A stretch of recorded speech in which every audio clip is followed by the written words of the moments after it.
Listo.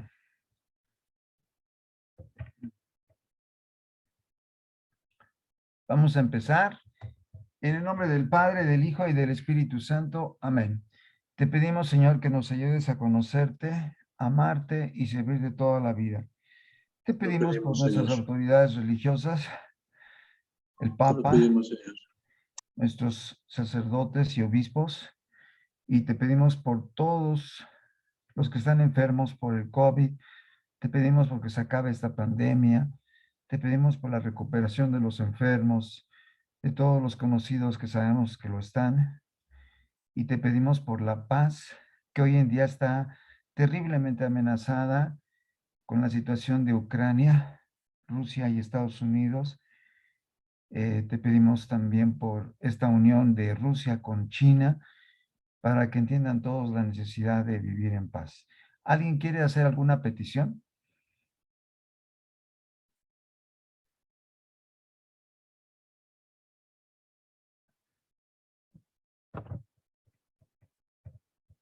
¿Alguien quiere hacer alguna petición?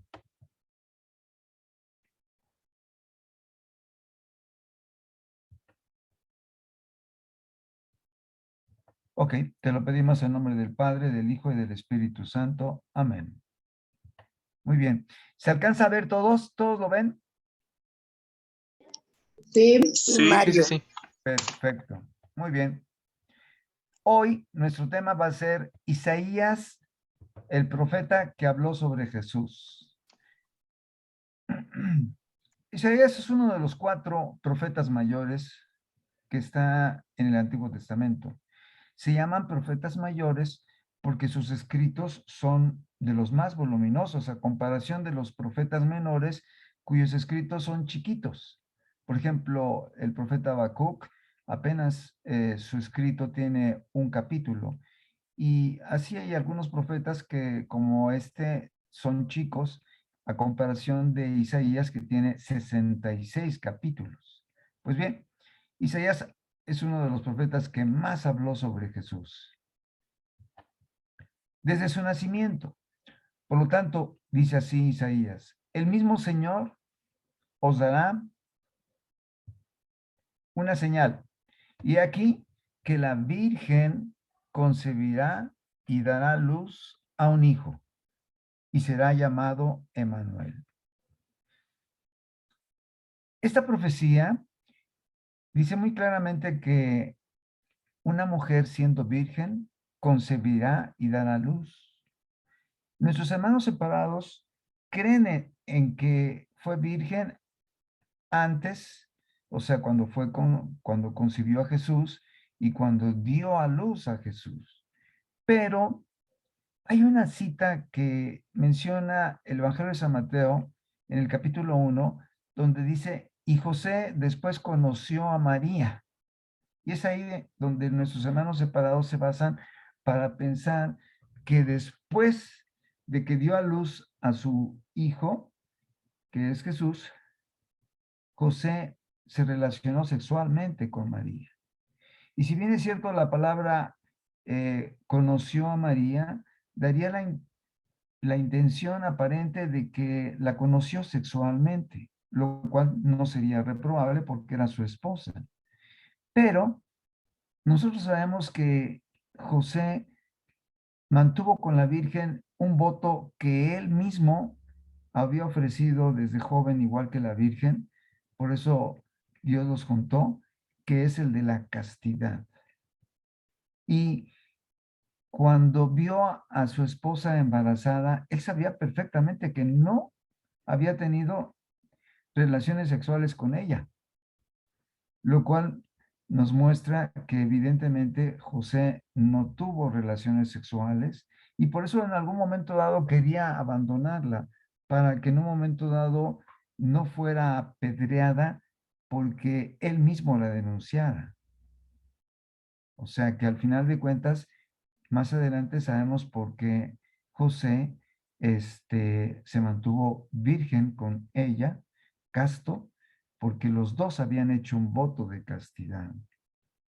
Y si José y María hubieran tenido relaciones, nada sería difícil que tuvieran otros hijos.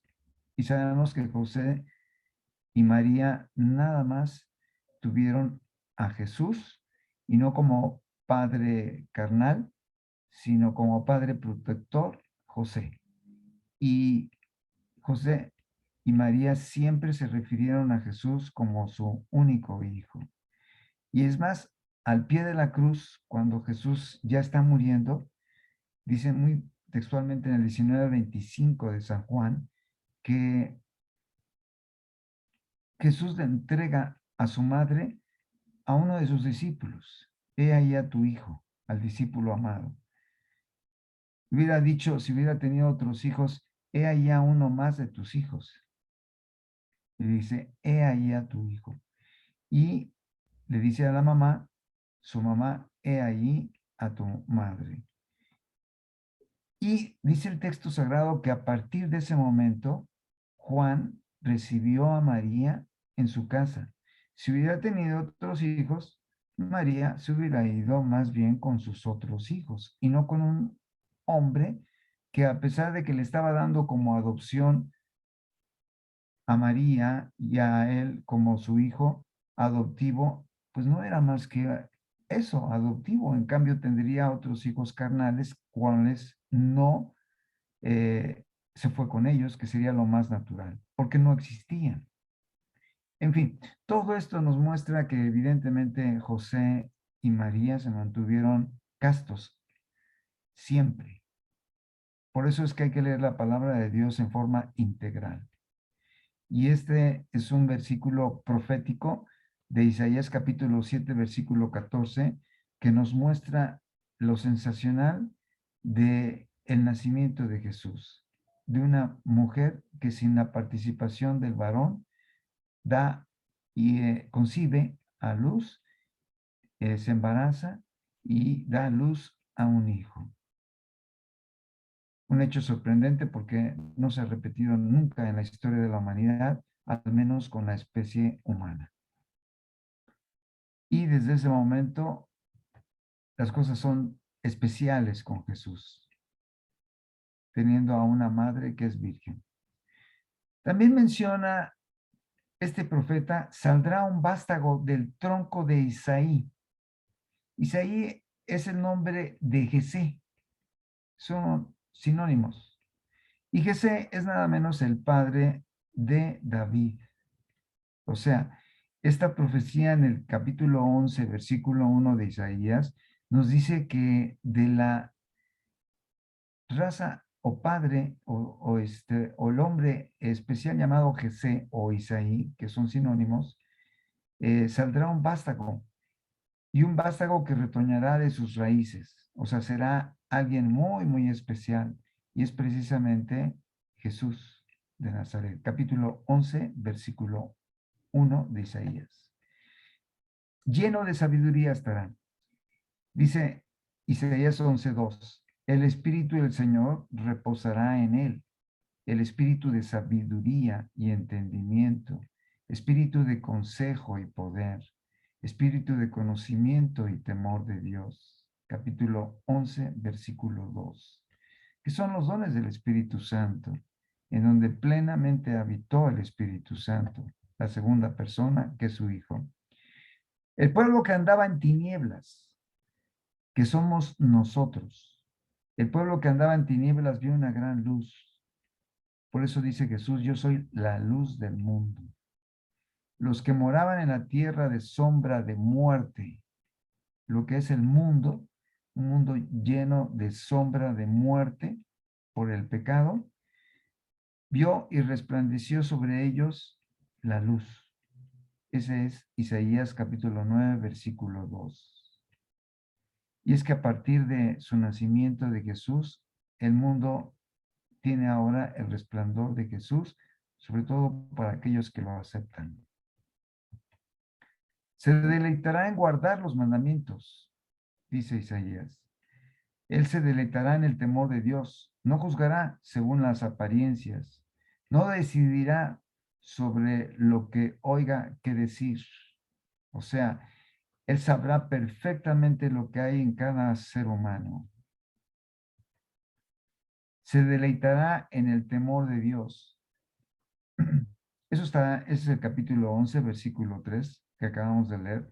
No juzgará según las apariencias, no decidirá por lo que oiga o se diga, sino sabe perfectamente lo que hay en cada ser humano. Capítulo 11, versículo 3. Juzgará con justicia a los pobres. Defenderá con equidad a los mansos de la tierra. Herirá a la tierra con la vara de su boca y con el poder de sus labios matará al impío. ¿Quién es el impío? Dice en Isaías 11, se trata nada menos que del hombre más impío que habrá sobre la tierra, que es el anticristo. Y así lo dice también en Apocalipsis, en el 19, que con sus poder de su boca arrojará al infierno a Satanás y a su profeta y al mismo anticristo, o sea, esa triada. No se cansará ni desmayará hasta que establezca en la tierra la justicia y todos esperarán su ley. Isaías capítulo 42, versículo 4. O sea, Isaías nos dice que Él va a establecer en la tierra la justicia. Por eso nosotros estamos esperando su reino. Venga a nosotros su reino, como decimos en el Padre Nuestro. Ese reino que esperamos que reine aquí en la tierra. Isaías capítulo 42, versículo 4. Así que este mundo conocerá un tiempo espectacular de paz y de armonía, pero cuando haya tenido que pasar un tiempo de purificación.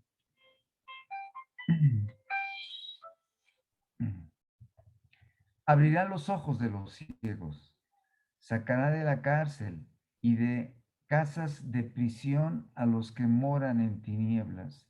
¿Quiénes son los que viven en la cárcel del pecado y los que moran en tinieblas? Todos aquellos que no han conocido a Dios. Por eso dice que abrirá los ojos de los ciegos. Isaías capítulo 42, versículo 7. Ciertamente Él llevó nuestras enfermedades. Aquí nos muestra Isaías que el Mesías va a cargar sobre sí mismo nuestras faltas, nuestros pecados, y va a morir por ellos. Sufrió nuestros dolores y nosotros le tuvimos por azotado de Dios. ¿Por qué por azotado de Dios? Porque Dios lo quiso llevar hasta el extremo de la muerte y muerte de cruz. Por ejemplo, al hijo de Abraham lo perdonó, no permitió que su padre lo matara. Sin embargo, el mismo Dios, llevó a su hijo hasta la muerte y muerte de cruz. Acuérdense que Jesús en el huerto de Getsemaní le dijo que todo le era posible. Y sin embargo, el Padre no le quiso ahorrar a su hijo hasta el último sufrimiento, lo cual nos habla del inmenso amor que nos tiene el Padre cuando permitió que su hijo fuera quien sufriera tanto hasta el extremo de sufrir más que cualquier ser humano en la historia del mundo. Por herido de Dios y abatido. Eso lo menciona en el capítulo 53, que por cierto es el capítulo donde menciona la pasión de Jesús, con mucho detalle. Mas Él fue herido por nuestras rebeliones, molido por nuestros pecados.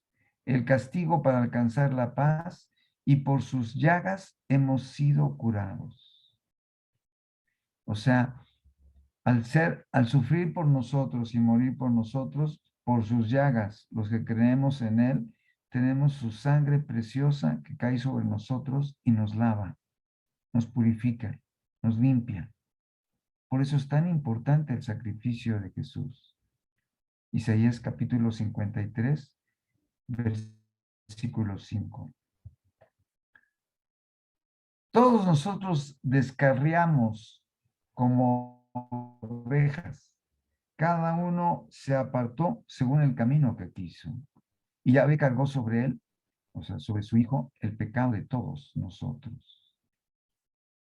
Es aquí precisamente donde se comprueba que tanto amó Dios al mundo que le entregó a su hijo unigénito. Por eso es que nadie puede recuperar la paz y la armonía con Dios si no se reconcilia con Jesús, si no aprovecha su sangre preciosa para arrepentido, enmendarse y que esa sangre lo purifique y pueda en un momento dado presentarse ante Dios más blanco que la nieve. Y eso se da a través de los sacramentos. Por lo tanto, yo te daré parte con los grandes y con los fuertes repartirá los despojos. Con esto nos quiere mostrar que Jesús será uno de los grandes personajes de la historia de la humanidad, porque también es un verdadero hombre, aunque en él la unión con Dios lo hace singular con respecto a todos los seres humanos de la historia, por cuanto derramó su vida hasta la muerte y fue contado entre los pecadores, habiendo él lavado el pecado de muchos y llorado por los transgresores. O sea, al final de cuentas, por su sacrificio, por sus oraciones, muchos se arrepentirán y tomarán en serio su sacrificio. Y por eso es muy importante que nosotros hagamos lo mismo, para que no desperdiciemos esta oportunidad que nos da Dios para convertirnos. Bien, hasta aquí la parte de Isaías. Vamos a hacer nuestra oración para hacer las preguntas.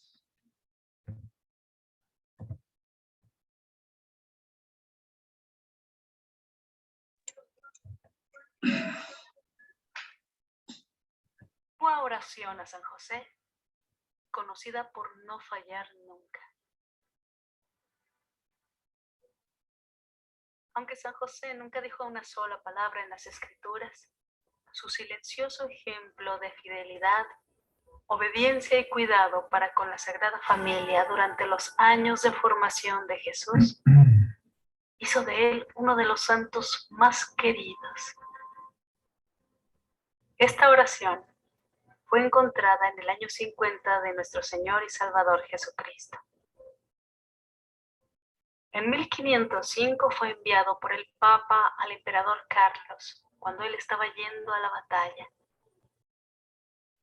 Se dice que quien lea esta oración, la escuche o la guarde consigo, nunca morirá de muerte repentina, ni se ahogará, ni le afectará el veneno o caerá en manos del enemigo, ni será quemado en cualquier fuego o derrotado en la batalla. Si realizas esta oración durante 9 semanas, por cualquier intención, es conocida por no fallar nunca. Pongamos mucha atención y oremos. Oh San José, cuya protección es tan grande, tan fuerte y tan inmediata ante el trono de Dios. A ti confío todas mis intenciones y deseos. Ayúdame, San José, con tu poderosa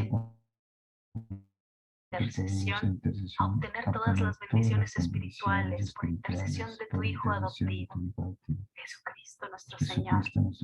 De modo que, al confiarme aquí en la tierra a tu poder celestial, te tribute mi agradecimiento y homenaje. Oh San José, yo nunca me canso de contemplarte con Jesús, adormecido en tus brazos. No me atrevo a acercarme cuando Él descansa junto a tu corazón. Abrázale en mi nombre. Besa por mí su delicado rostro y pídele que me devuelva ese beso cuando yo exhale mi último suspiro. San José, patrono de las almas que parten, ruega por mí. En este momento realizarás tu bendición.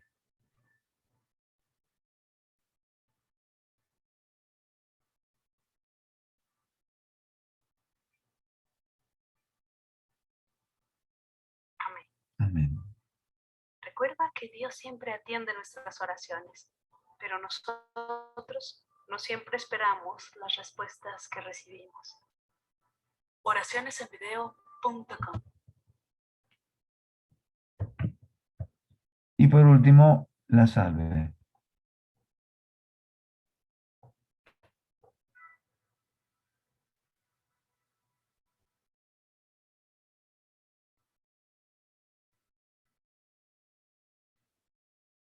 Salve Regina, Mater misericordiae, vita dulcedo, et spes nostra salve. A ti clamamos, exules Filii Eve, a ti suspiramos, gementes et flentes, in ac lagrimarum vale. Ella ergo advocata nostra, y los tuos misericordes oculos nos converte.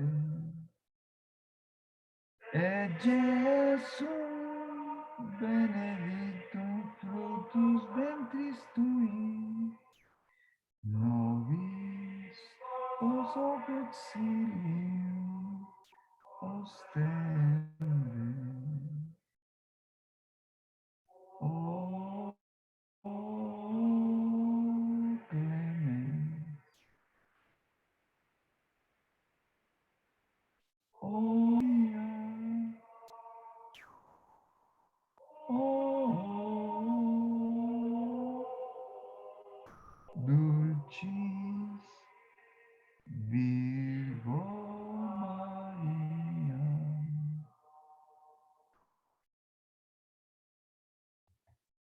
Bien, vamos a dar pauta a las preguntas, Pablito. Un tantito. Sí, claro que sí. La primera es de Ana María Hernández y dice: Doctor, dice el Papa Francisco que todos los que han renegado de su fe, los apóstatas, perseguidores de la Iglesia, los que han negado su bautismo, los que blasfeman, todos son nuestros hermanos, todos son de casa, y todos, junto con ellos, estamos en la comunión de los santos. Me gustaría especificara si todos estos pertenecen a la comunión de los santos, quién sí, quién no y por qué. Bien, todos ellos, mientras no estén en excomunión, pertenecen a la comunión, a la iglesia común, que es la iglesia purgante, que es la iglesia aquí en la tierra, militante. Y son las tres iglesias, acuérdense, la iglesia militante, que somos nosotros, la iglesia purgante, que es el purgatorio, y la iglesia triunfante, que es el cielo. Pero cuando alguien incurre en excomunión, en ese caso ya no pertenece a la iglesia, a la comunidad, porque está fuera de. Es el caso de personas que han incurrido en una causal de excomunión. Por ejemplo, el aborto consumado. Y por lo tanto, todas esas personas que mencionó señora están en pecado. Lo más seguro es que en pecado mortal, pero no en causal de excomunión. Y por lo tanto, siguen perteneciendo a la iglesia y se pide por ellos, incluyendo los homosexuales, incluyendo los que viven en adulterio, en fornicación, etcétera. O sea, al final de cuentas, el pecado mortal no excomulga a una persona, pero hay 7 causales de excomunión en las que si se incurre en una de ellas, entonces sí está fuera de la iglesia. Por eso es tan importante que tengamos la precaución de mantenernos alejados de estas causales y de advertir a los demás, cuidado, porque el terreno en el que te encuentras es un terreno de excomunión, como por ejemplo la herejía. Ya van 2 de las 7 causas. Bien. Pablo, preguntas, por favor. Papi, una pregunta. Por Con favor, base sí. en esta pregunta que te acaban de hacer, ¿la excomunión es cuando el Papa dice estás excomulgado o automáticamente queda la excomunión como el pecado mortal, por ejemplo, que en automático? O sea, ¿la excomunión se da por sí sola o tiene el Papa que decir estás excomulgado o algún obispo o algo así? Ninguna. O sea, el hecho mismo de que esa persona haya incurrido en una de las 7 causales de excomunión, queda excomulgado ipso facto. Ipso facto quiere decir en el acto, sin que tenga que declarárselo el Papa, porque a lo mejor el Papa, el obispo o el sacerdote no lo sabe. Por ejemplo, hace rato mencionaba de una mujer que abortó y lo hizo no por un aborto espontáneo, sino por un aborto deliberado, donde ella mató a su hijo y además el médico, la enfermera que le ayudó, todos ellos, si el aborto se consumó, quedan excomulgados. Y por lo tanto pueden no saberlo el Papa ni ningún sacerdote, pero ante Dios lo están. Así que no se requiere una declaración oficial de ninguna autoridad religiosa para ello. Por eso es como las leyes. Alguien puede decir, me pasé el alto y a lo mejor nadie se dio cuenta, pero de cualquier manera puede haber una cámara, no sé, y ahí hay una infracción. Y ante Dios sucede exactamente lo mismo. Mientras haya una falta que ameritaba la excomunión, aun cuando no lo declare la autoridad, queda excomulgado esa persona. Por eso es muy importante el conocimiento, porque podría una persona pensar, pues yo siempre he abortado, pues no me parece nada grave. Entonces, de cualquier manera, sí lo está, a pesar de que ella no sepa la gravedad del acto. O sea, la ignorancia no disculpa. ¿Verdad? Igual que una persona que por ignorancia dice, no, pues hice tal o cual infracción, eso no disculpa. Desconozca las leyes para haberla cometido como tal y por lo tanto la infracción existe igual ante los ojos de Dios, que es el que Dios va a juzgar a cada ser humano, independientemente de que no haya una autoridad que le haya declarado la excomunión. Gracias. Mario. Creo que por ahí alguien tiene un Villo, micrófono por favor. abierto. Sí, soy yo. Voy Sí. a hablar. Villo, por favor. En este punto, Mario, hay ocasiones en que, por ejemplo, la esposa aborta y aborta con la autorización del esposo, digámoslo así. Varias veces a mí me tocó ver una situación que tuvieron que hacerlo por la cuestión económica, que no podían con la situación que estaban viviendo. En este caso, ¿los dos estarían excomulgados? Correcto. Aunque haya sido por un motivo en el cual ellos no podían, entre comillas, claro, recibir ese bebé. Correcto. El hecho de haber participado y consumado el aborto hace que los dos lo estén. La pobreza extrema no es causa de disculpa, ya que si una madre, un padre tienen un hijo que no pueden educar porque la situación es extrema pobreza, lo pueden regalar. Ok, en este caso el esposo fue y se confesó, ¿sí? Y según me comentaron, la penitencia de por vida era ver siempre por la vida de los niños, ¿sí? El sacerdote le perdonó sus pecados. ¿Ahí qué pasa? El sacerdote, en el caso del aborto, gracias a que el Papa Francisco dio la oportunidad, hoy en día los sacerdotes pueden esta causal de excomunión levantarla, pero solamente el aborto. Y en el caso de que un sacerdote haya perdonado esta causal de excomunión y le haya dado una penitencia, ese hombre que colaboró aceptando el aborto de su hijo, queda perdonado. No así la esposa, que hasta este momento no sabemos que se haya arrepentido del mismo acto, y por lo tanto el que es perdonado es el que se arrepintió, que en este caso es solamente el esposo. Bueno, ok, Mario, gracias. Al contrario. Pablo. Doctor, perdón.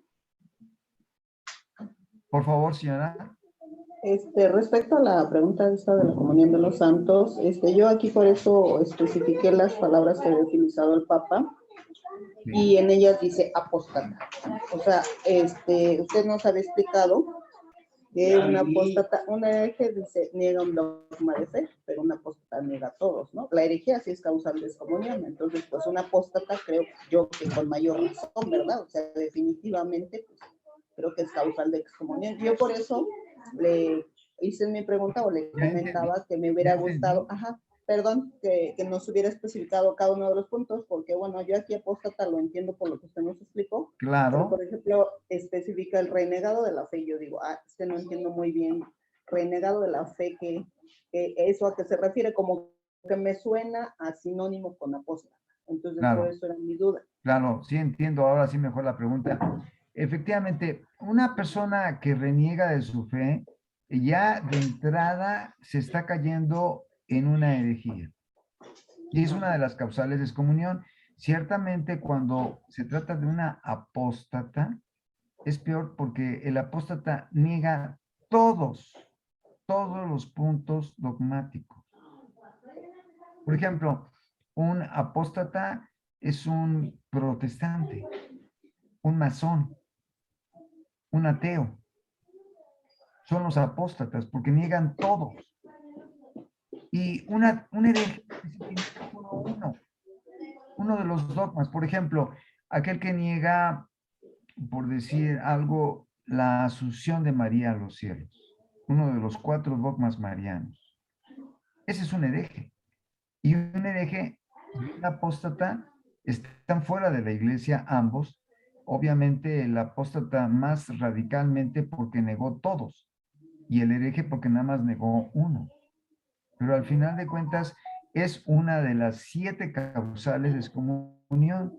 El hereje y el apóstata incurren en la misma nada más que en grado, pero al final de cuentas es una causal de excomunión. Y entonces, respecto a lo que afirmó aquí el Papa, pues el renegado de la fe estaría fuera de la comunión de los santos. Exacto. El apóstata también. Ahora no sé a qué se refiera con negado su bautismo. Ahí no entendería yo muy bien cómo puede uno negar su bautismo. Claro, por ejemplo, una persona que reniega de su bautismo es que ya no cree, ya no tiene ahora sí que los conceptos básicos del compromiso bautismal, en el que acepta a Dios y rechaza al demonio y al mundo. O sea, todo lo que decimos en el bautismo. Y evidentemente esa renegar del bautismo es causa también de excomunión porque está negando un principio dogmático, que es precisamente creer en Dios. Así que en el caso de la pregunta, ya entrando más en detalle, ciertamente el hereje y el apóstata ya son causales de excomunión, los dos en grado, pero al final de cuentas dentro del mismo tema, que se llama herejía, y por lo tanto están excomulgados. Por lo tanto, ya no participan de las oraciones que tenemos todos en la iglesia, porque cuando nosotros rezamos en la oración de la iglesia, estamos pidiendo por todos los miembros, pero no así por los excomulgados. Por eso, bueno, doctor, sí. Sí, doctor, y bueno, nada más, finalmente, bueno, esto ya me lo aclaró, algo parecido a lo que preguntaba su esposa, o sea, en el caso de que, yo no crea, ¿no? Por decir, no crea en un dogma de fe. O sea, yo, por ejemplo, haga de cuenta, pues cuando no estudiaba nada, pues se dice, ay, ¿cómo va a ser la Virgen? Pues a Jesús, ¿no? Bueno, uno piensa humanamente. Entonces, claro, yo nunca expresaba eso, o sea, yo nada más en mi interior lo pensaba, ¿no? O sea, como que yo decía, no, pues eso no puede ser. etcétera. Cuando uno, vamos, de alguna manera niega un dogma de fe interiormente, o sea, por ignorante, o a lo mejor alguien pues por testarudo, por lo que usted quiera, pero que no lo manifiesta públicamente, simplemente se lo guarda y lo piensa en su cabeza y no lo cree. O sea, ahí también como que se nos aplicaría así en automático como una excomunión. Claro, sí, porque al final de cuentas ya no participa de la fe en un punto dogmático, a pesar de que no lo hayas hecho explícito. Y aquí podría haber algunas atenuantes, ¿no? Porque hay alguna persona que podría tener alguna duda o que podría tener ciertas preguntas que no han sido aclaradas y no tanto simplemente esté esperando que más adelante se le aclare todo, porque por el momento no tiene precisada bien la información. Así que hay grados, ¿verdad? En ese caso, por ejemplo, el último que acabo de mencionar, no podría ser precisamente una causal de excomunión cuando él está esperando más información. Pero sí cuando en el primer caso una persona dice, yo realmente no creo en eso. O sea, ya está negando un punto que puede ser dogmático. Por ejemplo, yo no creo en la presencia real de Cristo en la Eucaristía. Entonces, ahí sí es una persona que ya incurrió en herejía, independientemente de que no lo haya hecho manifiesto a los demás, pero sí lo haya presentado y confirmado para él mismo. Por lo tanto, hay grados. Hay grados en los que puede ser una negación o puede ser una duda o puede ser la inquietud de una búsqueda de mayor aclaración. Y eso solamente lo sabe Dios. Perfecto. En ese grado en el que lo sepa Muchas Dios, gracias, doctor. Él sabrá en qué grado se encuentra sin una excomunión ya declarada, como sería el primero, en la negación, a pesar de que no lo hayan hecho manifiesto, o puede ser simplemente que esa duda no necesariamente la esté por esa duda descalificando, sino está esperando que más adelante alguien le aclare más. Y en ese grado ya no se trata de una excomunión, sino simplemente de una situación de negligencia frente a la búsqueda de una información que debe de motivarlo a hacerlo más prontamente, pero no es motivo de excomunión porque él no tiene una declaración de negación ante una verdad dogmática, sino simplemente quiere más información. Y en ese caso no se puede hablar de una excomunión porque no está negando un dogma. Así que solamente hay que considerar eso para que en un momento dado se comprenda que una cosa es negar y otra cosa es dudar o buscar mayor información esperando que ésta llegue. Muy bien, doctor. Muchísimas Al gracias. contrario. ¿Preguntas, Pablo? Sí. La siguiente pregunta es de Gerardo Telles y dice: buenas noches a todos. ¿Es lícito tener devoción por el corazón de San José o considerarlo sagrado? Es una interesante pregunta, Gerardo? De verdad, muy, muy interesante.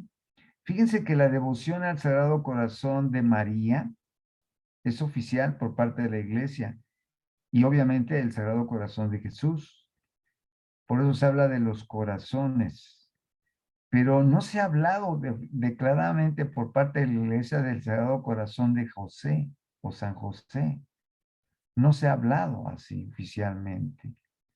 Por lo tanto, podríamos pensarlo que sería una devoción personal sin que la manifestemos como algo digno de declararse para nosotros, sino en esperar que la iglesia lo defina. Pero por lo pronto solamente hay dos corazones a los que veneramos. Uno es el de María y el de Jesús lo adoramos por ser Dios, pero nada más. San José no está incluido en ello, aun cuando se antoja mucho pensarlo y incluirlo, claro que sí, pero no está incluido oficialmente. Muy buena pregunta, Gerardo, como siempre. Gracias, Y doctor. te aseguro que esa pregunta mueve el tapete a muchos, ¿eh? Pablo, preguntas. Sí. La siguiente pregunta es de Fernando Molina y dice, sabemos que Salomón pidió a Dios sabiduría y le fue concedida, y obró grandes cosas en favor de Dios. Sin embargo, las Sagradas Escrituras relatan también que al final de su vida construyó templos a dioses paganos, y esto pues no me parece muy sabio de su parte. Si él teniendo tal sabiduría cayó y pecó, nosotros con mayor facilidad podemos caer. Claro que sí, totalmente cierto. Y además, nada más quiero mencionar algunos detalles. Miren, en realidad, Salomón no construyó templos paganos. Lo que hizo es que metió dentro del templo de Jerusalén, que por cierto él mismo construyó, a dioses paganos. Eso es algo diferente, pero al final de cuentas gravísimo. Podríamos decir tan grave como la primera posición, o sea, como el postulado que hiciste, Fernando, de que hubiera construido otros templos a dioses paganos. Es prácticamente lo mismo, ¿no? Porque si tienes dentro del templo de Dios a otros dioses, pues es lo mismo, porque al final de cuentas estás adorando a otros dioses que no tienen nada que ver con el verdadero. Y eso estuvo a punto de costarle a Salomón su salvación.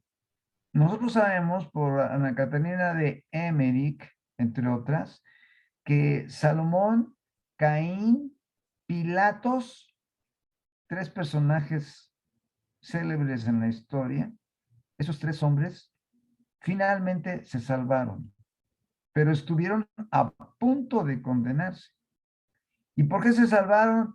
Porque en el último momento de su vida se arrepintieron y pidieron a Dios misericordia y perdón. Y Dios tiene misericordia hasta el último momento de nuestra vida. Por eso no hay que desaprovechar ningún momento para arrepentirnos, como lo hicieron estos tres grandes personajes que finalmente alcanzaron y se robaron el cielo. Porque si no lo hubiera hecho Salomón, por ejemplo, sin duda alguna se hubiera condenado. Y a pesar de ser tan sabio, como dices, y es aquí lo contradictorio, ¿por qué siendo tan sabio permitió hacer eso? Porque tuvo muchas mujeres paganas. Paganas quiere decir que eran devotas de otros dioses. Y esas mujeres estuvieron, insiste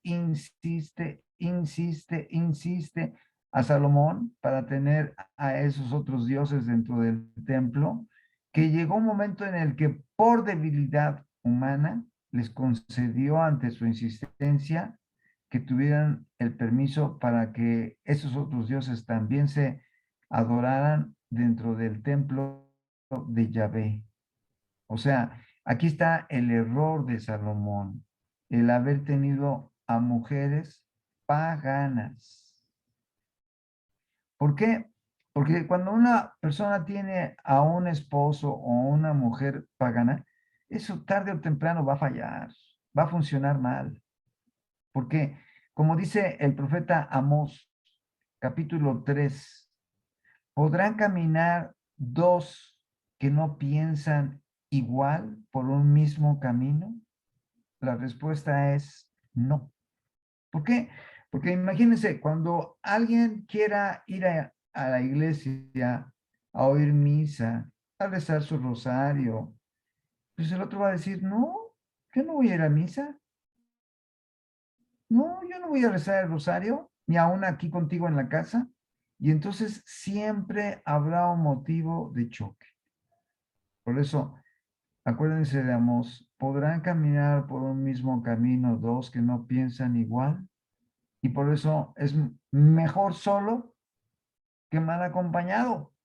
Así de simple.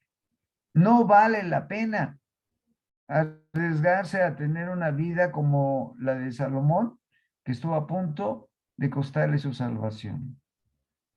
Interesante observación, Fernando. Gracias. Pablo. Sí. La siguiente pregunta es de América y dice, buenas noches a todos. Doctor, tengo personas muy queridas que no creen en Dios, mezclan New Age, y una de ellas sé que no está bautizada. Rechazan escuchar de Dios, no abiertamente, pero lo hacen. ¿Pido a Dios y a la Santísima Virgen por ellos? ¿Creen que cree que debo hacer más? ¿Cómo qué? Como sacrificios, ayuno, penitencia, todo lo que pueda ser una negación a sí misma y ofrecido junto con sus oraciones. Por ellos. Porque negar a Dios es el primer mandamiento que contradice. O sea, se refiere al número 1, que es el más importante de todos. Amarás a Dios sobre todas las cosas. Y Jesús nos aclara que ese mandamiento debe ser cumplido en el extremo de amarlo con todo el corazón, con todas las fuerzas, o sea, todo nuestro cuerpo, con toda nuestra mente y con toda nuestra voluntad, o sea, nuestras intenciones. Por eso una persona que simplemente no cree en Dios, pues ya cometió un error y una falta gravísima. Por eso el capítulo 16, versículo 16 de San Marcos, aclara que una persona que no cree en Dios se condenará. Así de seria es la cosa. Y es que muchas personas no creen en Dios porque encuentran que es más cómodo negar a Dios y a sus mandamientos que aceptar a Dios y sus mandamientos que les contradicen su vida. O sea, de esa manera, de un plumazo niego la responsabilidad con un ser que no creo para en un momento dado eludir mi responsabilidad y conciencia que tengo de cumplir con sus mandamientos. Así de cómodo. O sea, más fácil negar que enfrentar, que cumplir, que justificarse. Y ese juego mental no lo perdonará Dios. Por eso dice el 16:16 de San Marcos, se condenará el que no creyere. Y por lo tanto es muy válido pedir por ellos y hacer sacrificios, como hace rato mencioné. Dentro de ellos el ayuno. Y acuérdense de lo que la Virgen ha mencionado. Una persona por la que ustedes ayunen y recen, no se condenará. Gracias, señora América. Preguntas, por favor, Pablo. Claro que sí. La siguiente también es de América y dice, en otras sesiones comentó que no es necesario rezar por los niños no bautizados. ¿Ocurre lo mismo con los niños abortados? Igualito, igualito. ¿Por qué? Porque al final de cuentas esos niños murieron en la inconsciencia, o sea, sin todavía llegar a tener racionalidad en su mente, porque fueron muertos muy pequeñitos. Y el Papa Benedicto XVI declaró que los niños que mueren sin el bautismo se van al cielo, no se van al limbo, al seno de Abraham o a alguna otra parte, como antes se llegaba a pensar.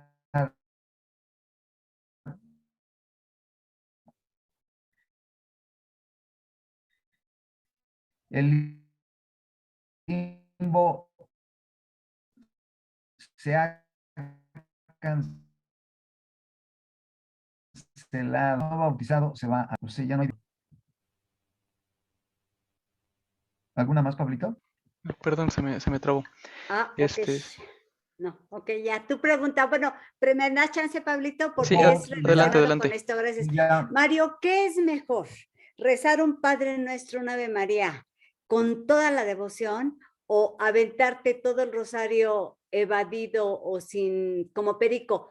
A mí me pasa en ocasiones eso, de que estoy rezando el rosario y me cuesta tanto trabajo concentrarme y de repente me descubro que ya voy en el cuarto misterio y me la pasé evadida todo el rosario.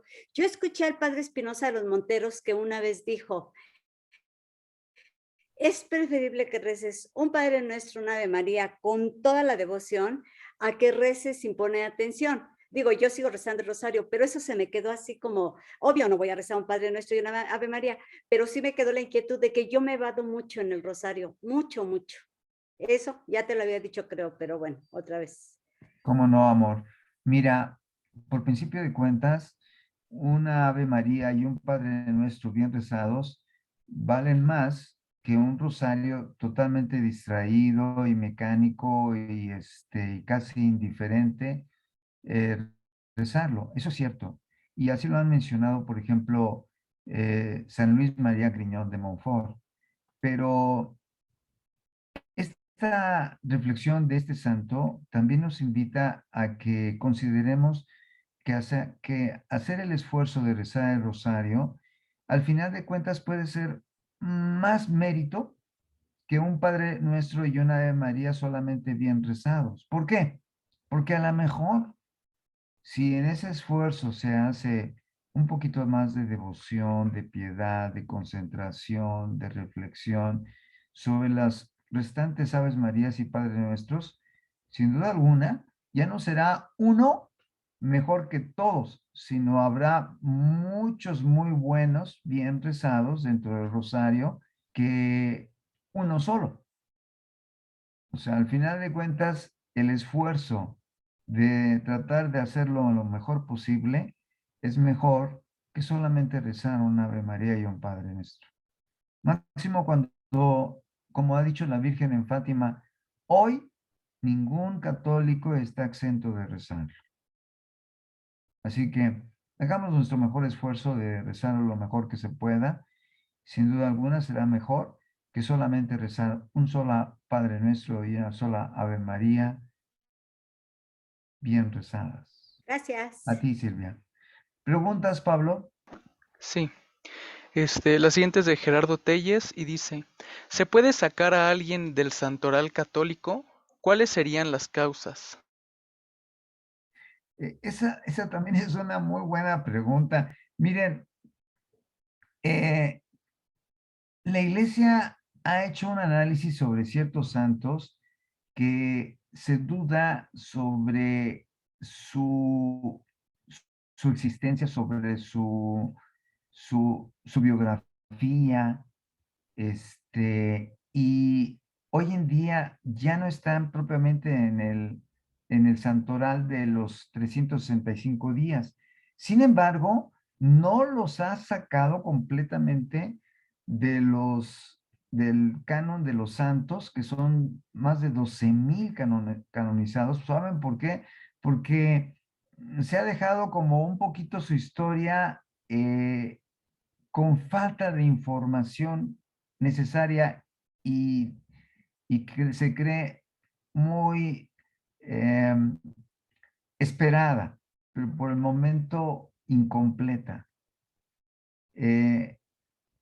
Así que hay santos que no están ya dentro de los nombres que se consideran en los 365 días de nuestro calendario y fueron removidos por eso, porque faltan más datos sobre su biografía, pero no han sido descartados como tales, porque al final de cuentas la iglesia en algún momento los canonizó. O sea, que se han puesto en el santoral que hoy en día tenemos de los 365 días, los santos que más actualmente y más estudiados están. Y obviamente como un motivo para que la iglesia nos invite con eso a estudiar su biografía y a seguir su ejemplo. Pero los demás no dejan de ser santos, simplemente se espera tener más información y por eso es que hoy en día tenemos aparentemente nuevos santos que sustituyeron a otros que, que se tienen algunas dudas, pero no se han descartado como tales. Y estamos hablando precisamente de muchos santos de los primeros siglos, pero no han sido descartados, insisto, ¿eh? Y se han sustituido por los que hoy en día se conoce mejor su biografía. Simplemente. Gracias, Pablo. Sí, muy bien. La siguiente pregunta es de Fernando Molina y dice: hoy en la misa se habló de cuando Jesús dio de comer a 5,000 personas. Sin embargo, eso fue hace 2000 años. Se me hace difícil creer que en aquel tiempo se juntara tanta gente. Y me pregunto también cómo le hacía Jesús para hablarles si en aquel tiempo no existían los micrófonos. Ya. Fíjense que hubo otro personaje en la historia que, tomando en cuenta este hecho histórico de Jesús, les dijo: no tengan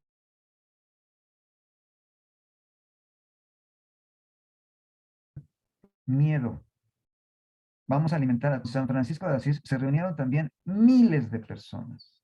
Y San Francisco dijo: no se preocupen, Dios va a proveer alimento para todos. ¿Y qué creen? Vinieron barcos en ese mismo día de todas partes trayendo alimentos. Y se cumplió algo muy parecido con Jesús, en el caso de San Francisco. Y San Francisco no dudó que Dios tenía poder para alimentar a todas esas personas, a esas miles que estaban reunidos en esa ocasión. Por lo tanto, para Dios no hay imposibles. Y así como San Francisco de Asís quedó sorprendido, no tanto él, sino más bien Santo Domingo de Guzmán, porque en esa ocasión allí estaba Santo Domingo de Guzmán. Y Santo Domingo de Guzmán, cuando oyó el comentario de San Francisco de que Dios podía alimentar a toda esa gente, es cuando en ese momento Santo Domingo dijo: no creo que Dios pueda en este momento reunir, como en aquel entonces con él mismo, a alimentos para tantísima gente. Y cuando empezó a ver el propio Santo Domingo a los barcos, se quedó asombrado. O sea, que los milagros se pueden repetir. Y si se dio con San Francisco, sin duda alguna, también se dio con Jesús. Porque para Dios no hay nada imposible. Multiplicar el pan lo puede hacer tomando en cuenta que Él es Dios y tiene recursos para ello. Vaya, por ejemplo, la casa de la Pícola Providencia, que está en Italia, es una casa que alimenta a cientos de personas y no anda pidiendo limosna en la calle para alimentarlos, sino llegan diariamente de todo el mundo limosnas con las cuales hay alimento para que todas esas personas sean alimentadas día tras día, día tras día. Y no un solo alimento al día, sino los 3. Así que Dios repite ese milagro en muchas partes del mundo, a pesar de que nos resulte difícil, porque para Dios no hay nada imposible. Gracias, Fernando. ¿Preguntas, Pablo? Mario, pero son muchas, para mí son mucha gente. Sí, cómo no. De hecho, en ese momento, los 5,000 que había eran solamente hombres, Fernando. O sea, que sin duda alguna había otras 5,000 mujeres y además niños. No sé cuántos, pero habría niños también. Y por lo tanto, no nos extrañaría que estuviéramos hablando de unos 12,000, 13,000 personas que fueron alimentados gracias a 5 panes y 2 peces. ¿Por qué? Porque, repito, para Dios no hay imposibles. Lo imposible está para la persona que pone dudas para creer. Él ya no cree, porque sus ojos materialistas no le permiten comprender que para Dios no hay imposibles. Recuerden, estamos hablando de más de 10,000 personas. Y si en este mundo, hoy en día, que somos 7,000 millones de seres humanos y prácticamente casi todos se comen. Yo sé que hay miles que sufren hambre, ¿eh? Me queda claro. Oigan, pero si estamos hablando de que la mayor parte, en un mundo que no es extensible, o sea, que sigue siendo limitado, porque un mundo no ha crecido en extensión desde que lo es y sigue alimentando y alimentando, alimentando ahora miles y miles de millones de personas. Yo creo que el milagro de alguna forma se está repitiendo, a pesar de que, repito, yo sé que en muchos sitios hay hambre, y hambre muchas veces porque nosotros no sabemos repartir alimentos, empezando porque no sabemos cuidar el alimento. Por ejemplo, yo recuerdo a un amigo, Bujanda, que decía, tú no tienes por qué desperdiciar un granito de arroz. Yo le decía, pero ¿cómo no voy a desperdiciarlo si cuando me sirven, yo sé que tanta cantidad no la voy a poder consumir? Y entonces Bujanda me contestó de una manera en que me dejó sin palabras. Me dijo, mira, antes de que empieces a consumir ese arroz abundante que te pusieron, o frijoles, o lo que sea, simplemente tú di, esto es demasiado para mí. Entonces lo separas, lo pones en un plato limpio y lo dejas para que otro lo coma después. Y sabes la proporción que tú vas a poder consumir y esa te la comes, sin desperdiciar de esa manera nada. Si en el mundo este tipo de práctica tan sencilla que Bujanda me enseñó se aplicara, yo les aseguro que esa hambre que yo reconocí que había en el mundo no la habría. ¿Por qué? Porque sabríamos perfectamente cómo repartir eso que nos sobra con quien lo necesita.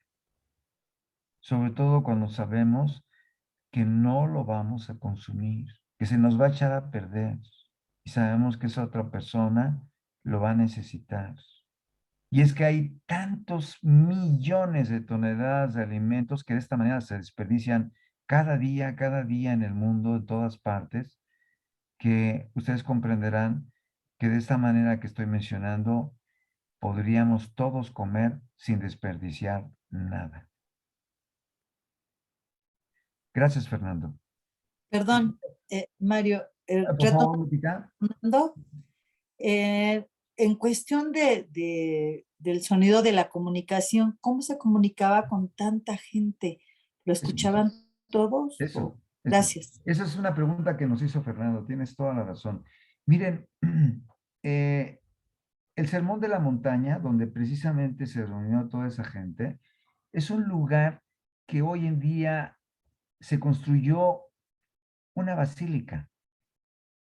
Y cuando ustedes lo ven, dicen, ah, caramba, ahora comprendo por qué es que pudo ser oído Jesús. Jesús se paró en un lugar que era un montecito. Hoy en día hay una basílica ahí. Y abajo había una explanada donde perfectamente podían caber esos miles de personas y sin duda alguna requería de que Jesús hablara muy fuerte. Y sin duda alguna lo hacía para que la gente lo escuchara. Así que el lugar hoy en día existe y uno cuando se encuentra en ese lugar dicen, ah, comprendo ahora por qué es que se pudo escuchar la voz de Jesús, porque el lugar lo favorecía, era como un valle donde el ruido, la voz se podía perfectamente escuchar, ¿cómo les diré? Cuando lo favorecía el área. En cambio, de otra manera, si hubiera sido al revés, por ejemplo, una explanada totalmente plano todo, hubiera sido mucho más difícil. En cambio, en ese lugar del Sermón de la Montaña, que repito, hoy en día es perfectamente visitable y hermosísimo, y casualmente es donde pronunció precisamente las 8 bienaventuranzas. Pues hoy en día sabemos perfectamente que fue perfectamente audible, porque cuando uno se para ahí y grita, la voz de verdad, se escucha muy bien abajo. ¿Por qué? Porque todo, hagan de cuenta, el área la recoge. Como si hubiera sido un sitio que se hubiera diseñado por Dios para ese sermón tan clásico y tan célebre y tan importante, las bienaventuranzas. Así que por eso es que se dio las circunstancias de que fuera perfectamente escuchado, porque el lugar lo favoreció. Y cuando están ahí, créanmelo, ustedes se ponen a hablar en voz alta y a muchos decenas, si no es que cientos de metros, los están escuchando. Es algo que llama la atención, pero se puede comprobar perfectamente porque cualquier persona que está allí se antoja gritar para que los demás digan, oye, ¿me escuchas? Y la verdad sí nos escuchan perfectamente. Así que en ese lugar se dio porque lo favorecía la situación geográfica. Gracias por recordarnos la pregunta, Lupita, que se nos había Gracias. pasado del propio Fernando, ¿eh? Gracias. A ti. Preguntas, por favor, Pablo. Sí. La siguiente es de Ana María Hernández y dice, si yo me uno a un grupo, por ejemplo, de 100 personas, mis intenciones se hacen de ellos y las mías, y las de ellos se hacen mías, ¿podría decirse que es como Ay, si yo hubiera rezado esos 100 rosarios por mis intenciones? esa es una preciosa pregunta. Miren, Jesús lo dijo de la siguiente manera. Cuando 2 o más se reúnan en mi nombre, yo allí estaré. O sea, la oración en conjunto es más efectiva que la personal. No por eso despreciable, no por eso no por eso no recomendable, porque cuando uno tiene solamente la oportunidad de rezar uno, pues hay que rezarlo. Porque si los hijos o las personas que nos pueden acompañar no lo quieren hacer, es mejor que alguien lo haga a que no lo haga nadie. Pero sin duda alguna, el rezarlo en conjunto tiene mayor efectividad. Efectividad es el santo sacrificio de la misa, donde todo lo que se pida, todo, absolutamente todo, es como si se estuviera pidiendo por eso exclusivamente. Por ejemplo, si yo rezo mi rosario por 100 problemas diferentes, mi santo rosario se dividió en esos 100 problemas diferentes. Se dividió. O sea que hagan de cuenta que a cada problema le tocó una centésima parte de esos 100 problemas diferentes. Pero si yo rezo en la Santa Misa por ese problema, puedo estar pidiendo por 1000 problemas y la Santa Misa se aplica al 100% por cada uno de ellos. ¿Por qué? Porque como la misa es infinita en cuanto al sacrificio de que se está realizando ahí, que es el del mismísimo Dios, por eso es que la oración se aplica al 100% por cada uno de esos problemas que estoy pidiendo. O sea, no estoy dividiendo mis oraciones en la Santa Misa, porque no la puedo dividir, porque la misa es infinita y por lo tanto se aplica al 100% por cada uno de ellos. Vean la diferencia de rezar en la misa a rezar el rosario. Pero recuerden, es mejor solo que no hacerlo con nadie. O, o no hacerlo porque no están con nosotros. Al final de cuentas, la oración es necesaria hacerla diariamente. Gracias, Pablo. Preguntas, por favor. Sí. La siguiente también es de Anita y dice, escuché decir a los heraldos del Evangelio que la Virgen promete la salvación a quien rece 3 Aves Marías diariamente. ¿Qué sabe usted de esto?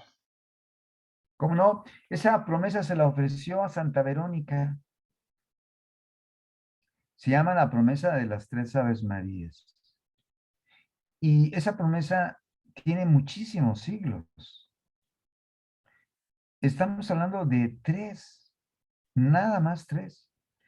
Pero imagínense si 3 son tan importantes, ¿cómo no serán 50? Me estoy refiriendo al Santo Rosario. Por eso es que, tomando en cuenta hoy en día que vivimos en una sociedad de pecado, donde se ha olvidado a Dios, donde se han apartado tantísimas personas de Él, que es más necesario rezar el Santo Rosario hoy que nunca, más que solamente 3 Aves Marías que solamente me servirían para mí.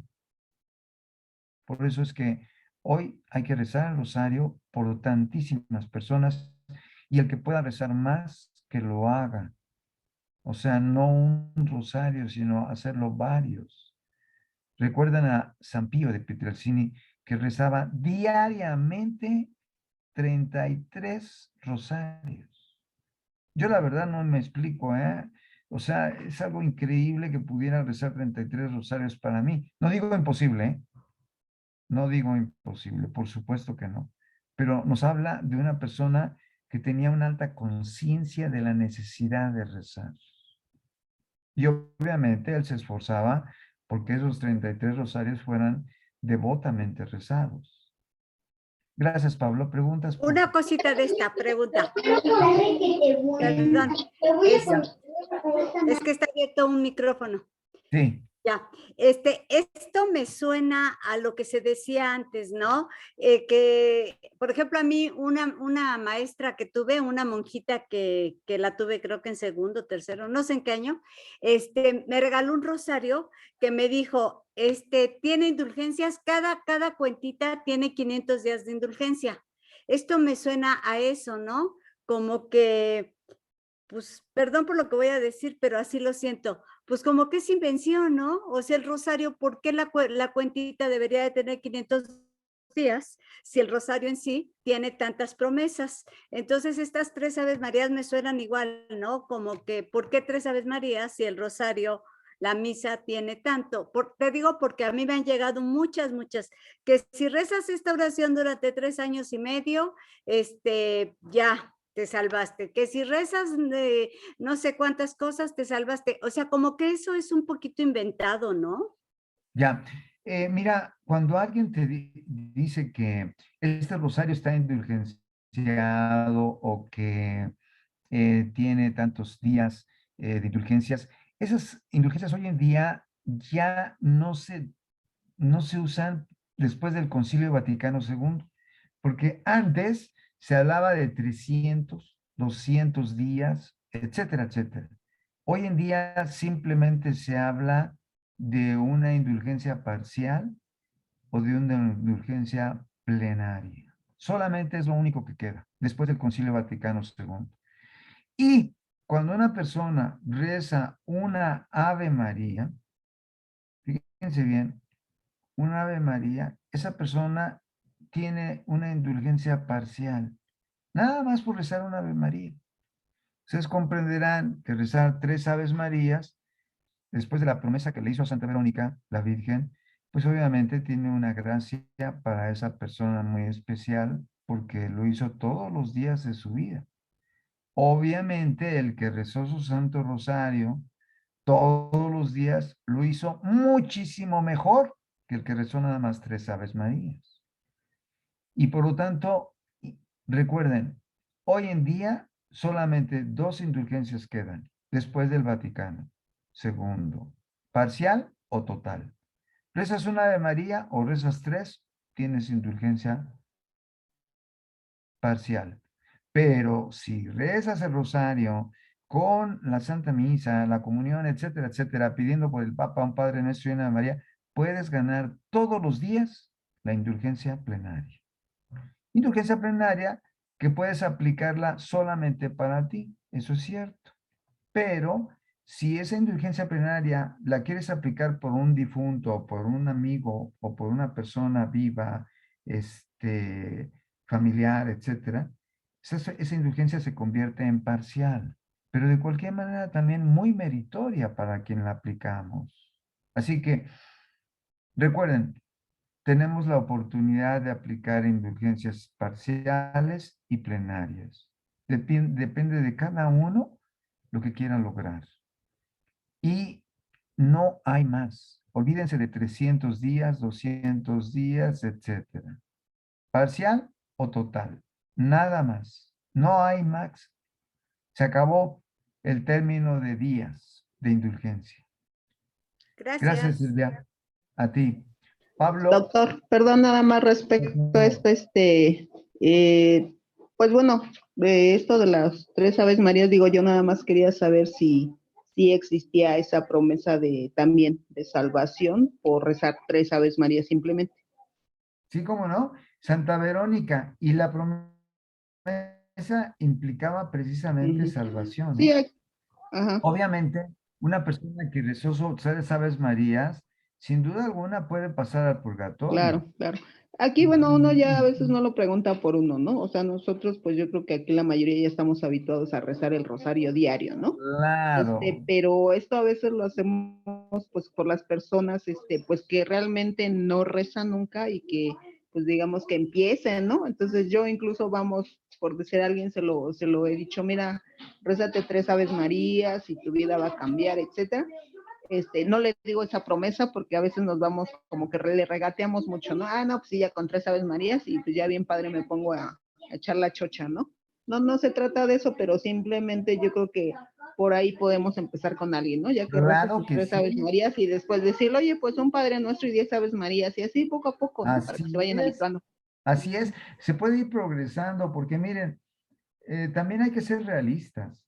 O sea, no podemos llevar a una persona de 0 a 100. Es como un coche cuando vamos acelerando, ¿no? No se puede hacer tan rápido. Y una persona que, por ejemplo, nunca ha rezado, puede ser que se resulte muy pesado para él rezar el rosario. A lo mejor, como usted lo dijo, puedes empezar con 3 Aves Marías, después con un misterio, a lo mejor después con 2 misterios, etcétera, etcétera. Y por lo tanto ir poco a poco. Es como un niño, ¿verdad? A un niño no le damos, cuando es un bebé, un bistec, ¿verdad? Una chuleta, sino simplemente comprendemos que por ser pequeñito, hay que darle las cosas poco a poco para que conforme vaya creciendo pueda comer más.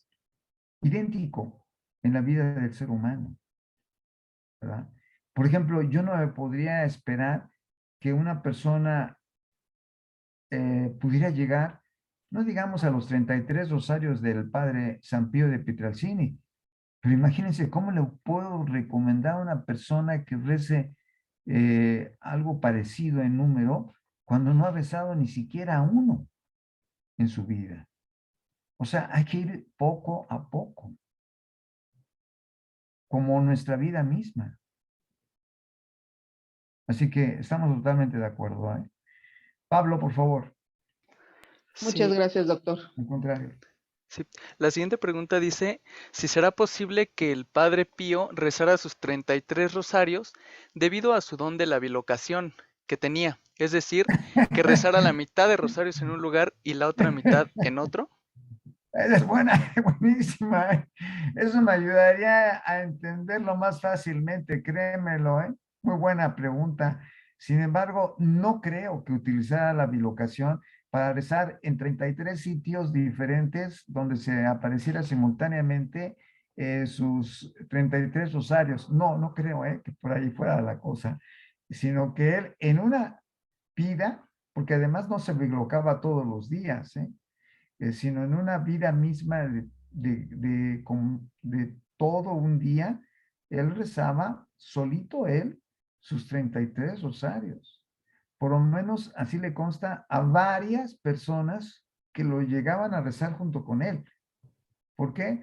Porque a veces rezaba uno un misterio con unas personas en la mañana, más tarde otro, más tarde otro, más tarde otro, más tarde otro, y así pasaba todo el día con ellos rezando rosarios. y les consta a ellos, porque por lo menos puede haber habido una persona que dice, no, yo recé con el Padre Pío 5 rosarios, etcétera, pero no utilizaba el don de la bilocación o trilocación para rezar sus 33 rosarios, créamelo, por lo menos no todos los días. Eso sí, un hecho. Así que, sin duda alguna, sin bilocación, sin trilocación, él rezaba muchísimos rosarios y el 33 es un número que habitualmente lo practicaba. Y obviamente una invitación a nosotros a amar más el rosario y a rezar un poquito más por tantas cosas que necesitamos pedir.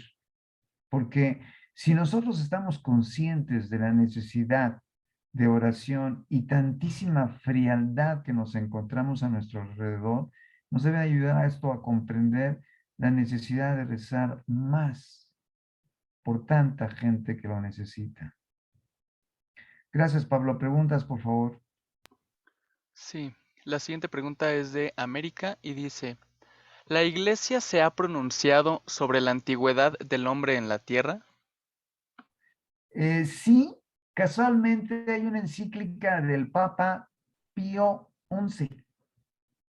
La encíclica tiene el título que responde a la pregunta que nos está haciendo América. Se llama Humane Generis, origen del ser humano. Y la encíclica es preciosísima, créanmelo, de verdad, sumamente interesante, porque habla de que el hombre podría haber sido hecho por Dios como el Cromañón, el Neandertal, y finalmente llegar a un momento en el que le infunde el alma y es ya el Homo sapiens.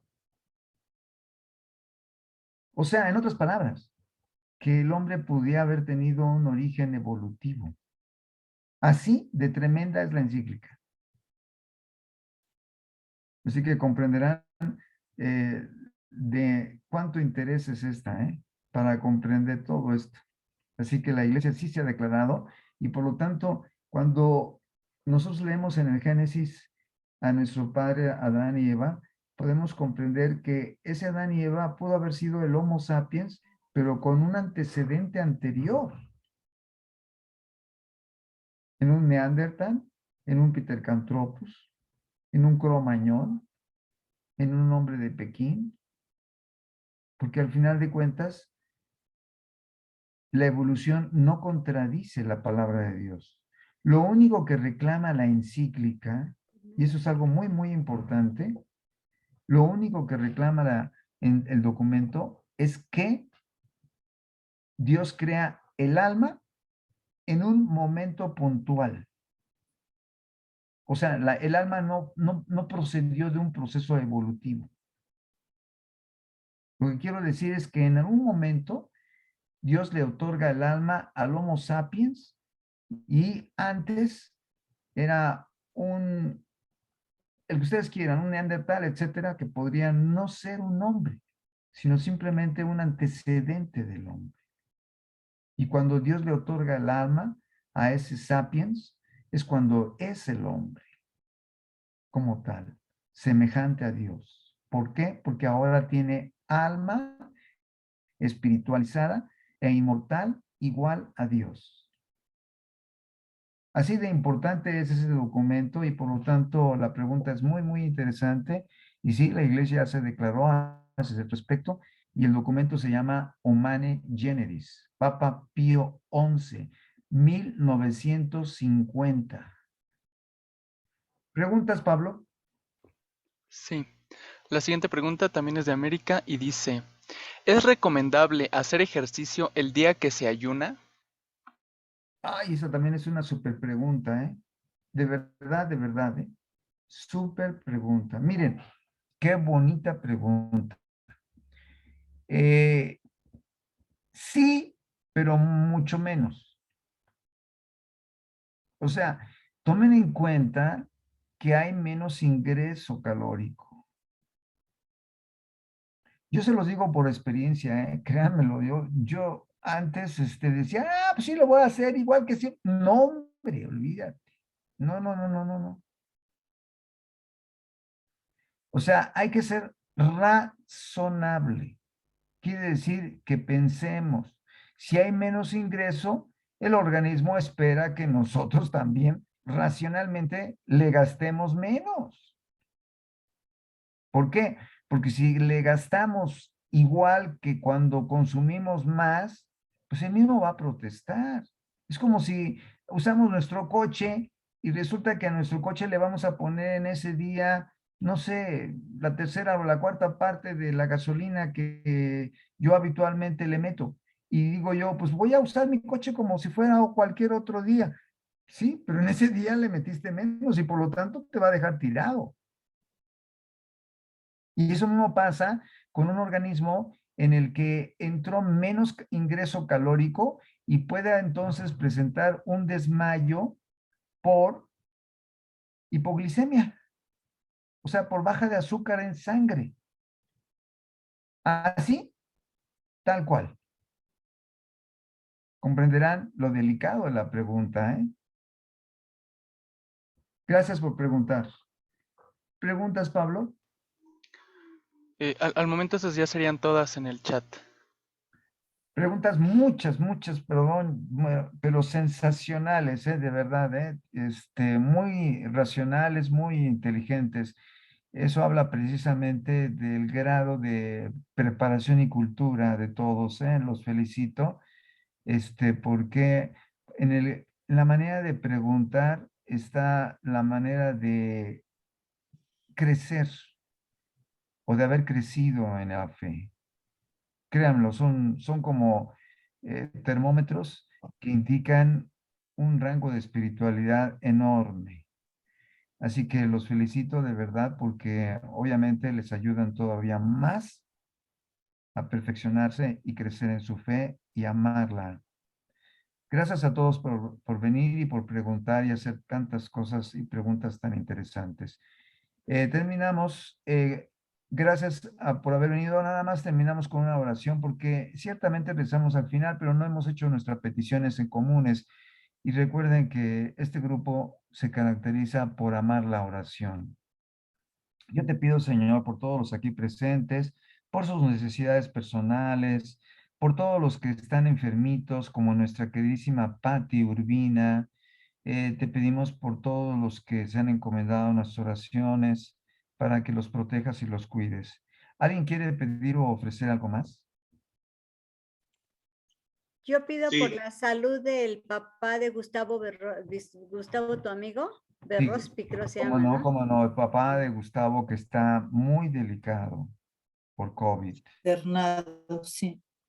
Así es, está internado. Te pedimos muy especialmente por él y te pedimos por Pati. ¿Alguien quiere hacer otra yo petición? quiero pedir porque Dios me ayude el día de mañana, me van a operar de la mano derecha, del dedo de medio, se me dañó el gatillo y mi esposa la van a operar también el próximo jueves de la nariz para que Dios guíe a los cirujanos y nos haga salir con bien. Te lo pedimos. Lo pedimos, Señor. Yo te quiero decir que las operaciones en las dedos, por lo que respecta a, a los tendones, son delicadísimas. Y personalmente, yo todas las que he visto, perdón que lo diga, no han funcionado. Y quedan a veces peor. Se lo digo por propia experiencia, digo, no porque yo personalmente, sino porque lo he visto. Lo he visto, son delicadísimas. Se producen problemas de fibrosis que hacen que aquello a veces resulte peor que como estaba. Y me acuerdo de un amigo que una, otra y otra, bueno, y todas ellas era para ir hacia atrás. Y uno decía, bueno, ¿y cuándo han empezar adelante. Nunca. Así de tremendo, ¿eh? Ese es el tema sobre los dedos, ¿eh? Así de tremendo. En fin, te paso ese dato y le pido a Dios por esta operación, si es que la decides llevar a cabo, para que sea lo más exitosamente posible, igual la de tu esposo. Gracias.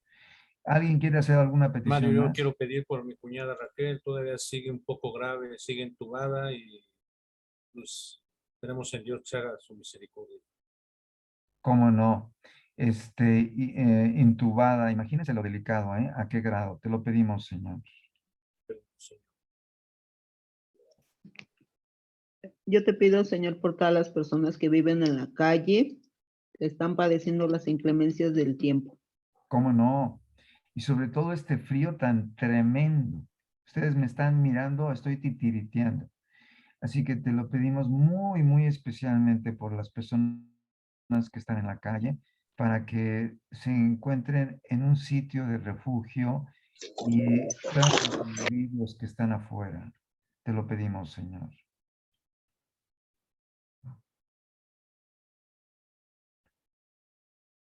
Te lo pedimos, Señor, por todas las intenciones aquí presentadas y por la paz y por el Papa y nuestros obispos.